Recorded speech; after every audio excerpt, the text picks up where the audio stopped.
பெரும் எண்ணிக்கையானவர்களுக்கு பிரித்தானிய அரசாங்கம் அகதி அந்தஸ்தை அள்ளி வழங்கியுள்ளது. GCSE பரீட்சையின் பெறுபேறுகள் இன்று வெளியாகியுள்ளன. பிரித்தானியாவின் சில பகுதிகளை நாளை வெள்ளிக்கிழமை புயல் தாக்கும் என எதிர்வு கூறப்பட்டுள்ளது.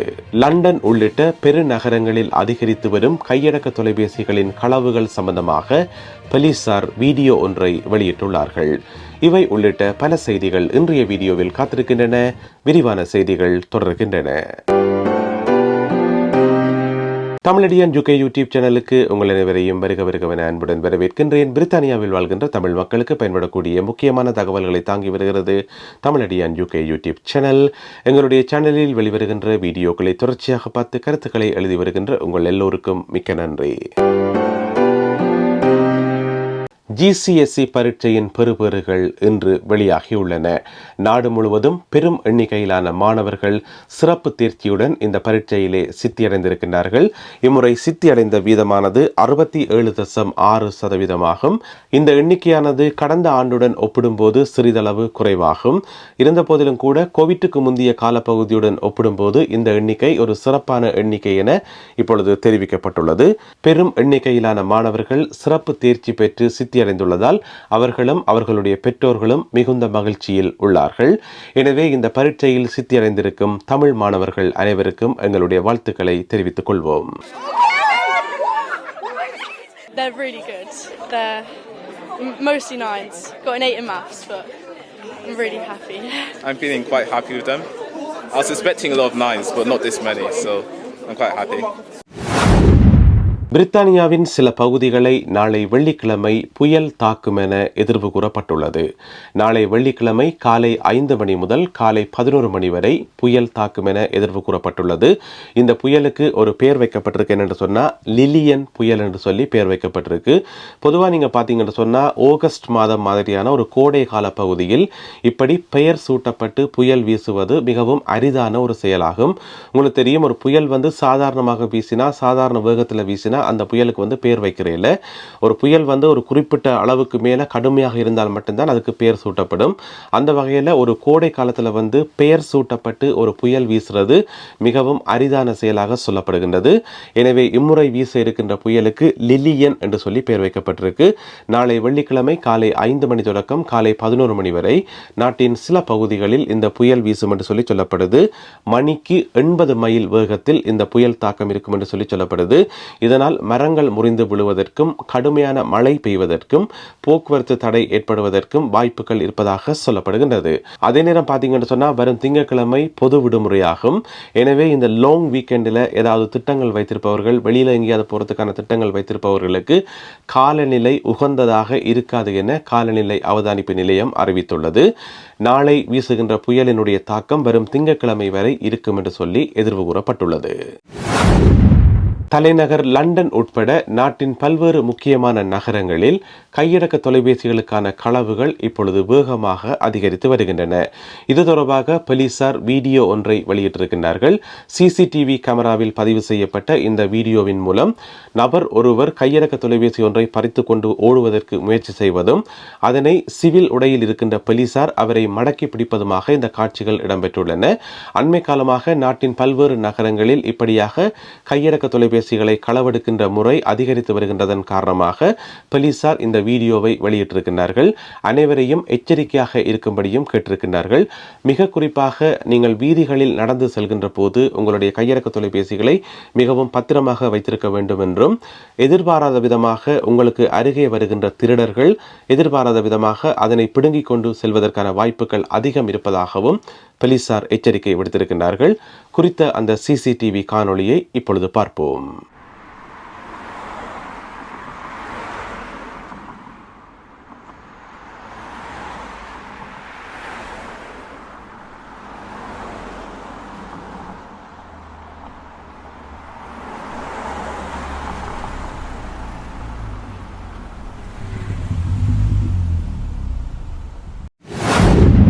இத்தாலி கடலில் பயணம் செய்த உல்லாச படகு கடந்த திங்கட்கிழமை காலை புயலில் சிக்குண்டு கடலில் மூழ்கியமை நீங்கள் அறிந்த செய்தி. அதிலே 6 பேர் காணாமல் போயிருந்தார்கள். அவர்களில் 5 உடல்கள் இப்பொழுது மீட்கப்பட்டுள்ளன. அந்த 5 உடல்களில் பிரபல பிரித்தானிய வர்த்தகராகிய மைக் லிஞ்ச் அவர்களுடைய உடலும் ஒன்றாகும்.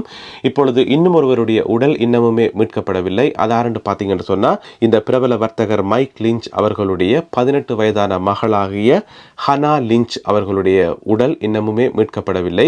ஏனென்று சொன்னா இந்த உடைந்த படகினுடைய பாகங்கள் கடலுக்கு அடியிலே இருக்கின்றன. அவற்றுள் இருந்துதான் இந்த 5 உடல்கள் மீட்கப்பட்டிருந்தன. ஹனா அவர்களுடைய உடல் அந்த படகுக்குள் இருக்கவில்லை என்று சொல்லப்படுது. ஒருவேளை புயல் காரணமாக அவர் தூக்கி வீசப்பட்டிருக்கலாம் என்றும் அந்த கடலின் இன்னும் ஒரு பகுதியில் அவருடைய உடல் கண்டெடுப்பதற்கான வாய்ப்புகள் இருப்பதாகவும் சொல்லப்படுகின்றது. மிகவும் ஆபத்தான நிலையில் இருக்கும் 2 நாய்களை வெஸ்ட் மிட்லாண்ட்ஸ் போலீசார் தேடி வருகின்றார்கள். இந்த சம்பவத்தில் என்ன நடந்திருக்கு பார்த்தீங்கன்னு சொன்னா ஒரு 33 வயதுடைய நபர் 2 நாய்களை வளர்த்து வந்திருக்கின்றார். அந்த நாய்கள் பார்த்தீங்கன்னு சொன்னா அமெரிக்கன் புல்டாக்ஸ் என்று சொல்லப்படுற வகையைச் சேர்ந்த 2 நாய்கள். அந்த 2 நாய்கள்ல ஒரு நாய் என்ன செய்திருக்குன்னு சொன்னா தன்னுடைய உரிமையாளர் ஓனரையை கடிச்சிருக்குது. அதுல அவர் இறந்துட்டார். இப்ப அந்த 2 நாய்களுமே தப்பியோடி இருக்கின்றன. அவை மிகவும் ஆபத்தான நிலையில் இருப்பதாகவும் கட்டுக்கடங்காத ஒரு நிலையில் இருப்பதாகவும் போலீசார் அறிவித்திருக்கின்றார்கள். எனவே வெஸ்ட் மிட்லாண்ட்ஸ் பகுதியில் இருக்கின்ற மக்கள் இப்பொழுது எச்சரிக்கப்பட்டிருக்கின்றார்கள். பொது வழிகளிலோ அல்லது பூங்காக்களிலோ நீங்கள் ஏதாவது நாய்களை கண்டால், கட்டுப்பாடு இல்லாத நாய்களை கண்டால் அருகிலே செல்ல வேண்டாம் என்று சொல்லி பொதுமக்களுக்கு எச்சரிக்கை விடுக்கப்பட்டுள்ளது. இந்த 2 நாய்களில் ஒரு நாய் கடித்ததன் காரணமாக அவற்றின் உரிமையாளர் இறந்த செய்தியை இப்பொழுது போலீசார் உறுதிப்படுத்தியுள்ளார்கள். அண்மை காலமாக பார்த்தீங்கன்னு சொன்னா இப்படி நாடு முழுவதும் வளர்ப்பு நாய்கள் கடித்ததனால இறப்பவர்களுடைய எண்ணிக்கை தொடர்ச்சியாக அதிகரித்து கொண்டே வருது. எனவே நாங்கள் கூட பொது வழிகளிலேயோ பூங்காக்களிலேயோ ஏதாவது நாய்களை காணும் போது அல்லது கட்டுப்பாடு இல்லாத நாய்களை காணும் போது அவதானமாக இருப்பது மிகவும் நல்லது. பெரும் போதைப்பொருள் கடத்தல் முயற்சி ஒன்றை கடலோர பாதுகாப்பு படையினர் முறியடித்திருக்கின்றார்கள். இது தொடர்பாக காணொளி ஒன்று வெளியாகியுள்ளது. 2 பேர் சேர்ந்து 350 கிலோகிராம் எடையுள்ள கொக்கைன் போதைப் பொருளை கடத்தி கொண்டு படகு ஒன்றில் போய் கொண்டிருக்கிறோம். அதை எல்லையோர பாதுகாப்பு படையினர் கண்டு அவர்களை துரத்தி சென்று அணுகின போது அவர்கள் கடலுக்குள் குதித்து தப்பி ஓடுவதற்கு முயற்சி செய்திருக்கின்றார்கள். இருந்த போதிலும் கூட கடலோர பாதுகாப்பு படையினர் அவர்களை கைது செய்திருக்கின்றார்கள். இந்த 350 கிலோ கொக்கைனுடைய பெறுமதி 39 மில்லியன் பவுண்ட்ஸ் என்று சொல்லப்படுது. 39 மில்லியன் பவுண்ட்ஸ் என்று சொல்லப்படுது. இப்பொழுது அவர்கள் இருவரும் கைது செய்யப்பட்டு தடுத்து வைக்கப்பட்டிருக்கிறார்கள். விசாரணைகள் தொடர்ந்து நடைபெற்றுக் கொண்டிருக்கின்றன. இது சம்பந்தமாக வெளிவந்த வீடியோவை இப்பொழுது பார்ப்போம்.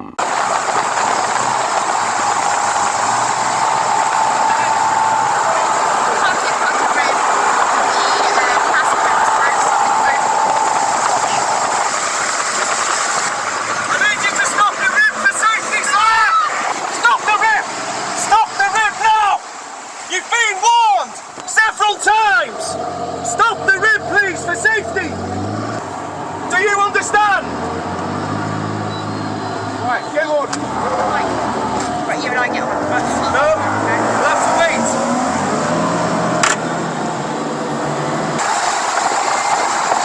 One in the water, Mark, the clock.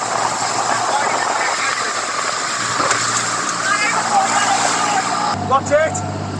Stand down, you've been warned. Get cups on it.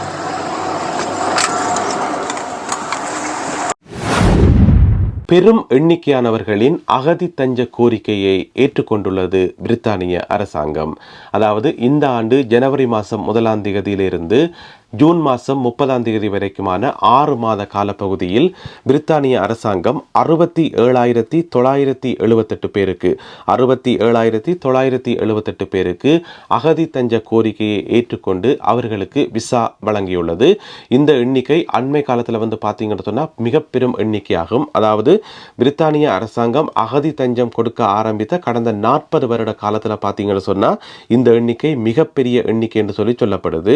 அதே நேரம் இதே காலப்பகுதியில் போன வருஷம் 2023ஆம் ஆண்டு ஜனவரி மாதம் 1ஆம் தேதியிலிருந்து ஜூன் மாதம் 30ஆம் தேதி வரைக்குமான அந்த 6 மாத காலப்பகுதியில் பார்த்தீங்கன்னு சொன்னால் வெறும் 21,436 பேருக்கு மட்டும்தான் அகதி தஞ்சம் கொடுக்கப்பட்டிருக்கு. 21,436 பேர் போன வருஷம். இதே காலப்பகுதியில் இந்த வருஷம் 67,978 பேருக்கு அகதி தஞ்சம் கொடுக்கப்பட்டிருக்கு.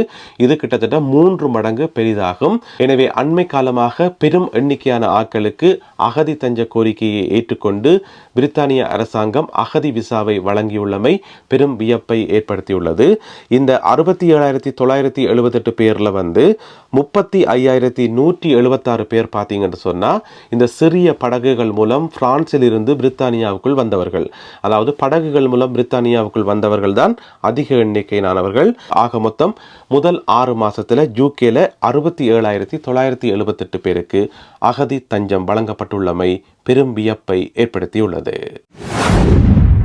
நல்ல அன்பான உறவுகளை, இன்றைக்கு அவ்வளவுதான் செய்திகள். இந்த செய்திகள் உங்களுக்கு பிரயோசனமாக இருந்திருக்கும் என நம்புகின்றேன். அப்படி பிரயோசனமாக இருந்தால் இந்த வீடியோக்கு ஒரு லைக் போடுங்க. இந்த வீடியோவை உங்களுடைய உறவினர் நண்பர்களுக்கு ஷேர் பண்ணுங்க.